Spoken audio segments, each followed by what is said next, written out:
Today, we're going to be looking at the new tactical UGV, and I'm going to show you guys how to get it in Military Tycoon.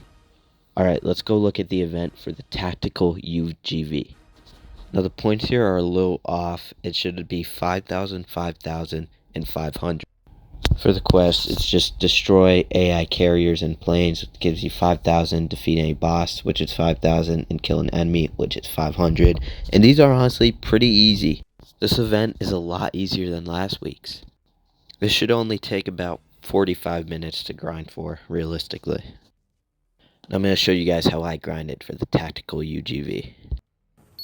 Now, this is generally a pretty easy quest compared to like last week's and previous ones. You just had to kill the planes, kill the destroyers, and you get a lot of points for it. If you're in a private server, it's pretty easy to do because by the time you go all the way around, they just replenish. You can do it constantly, and it won't take too long. Now, the way I did it was when I ran out of planes or carriers to go after, I just switched to the opposite one I just did.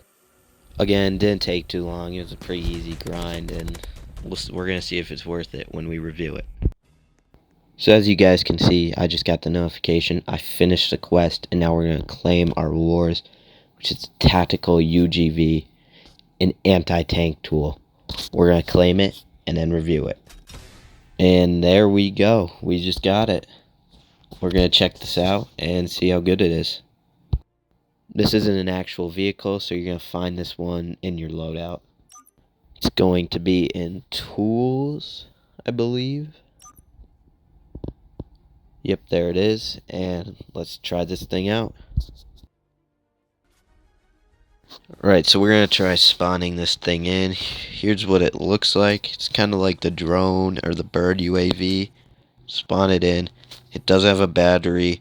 There's health. It only has one option for its weapon, and that is a turret. We're going to try this out on a B-17 flying overhead.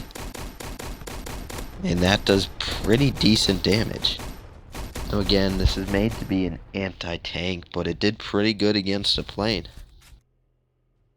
Now here, we're going to try it against a tank.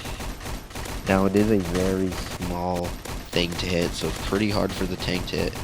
I'd say it did some decent damage, but for being specialized as an anti-tank tool, it's not as good as I thought it would be. Overall, I think this anti-tank thing was a little overhyped, and I don't think it's worth the grind.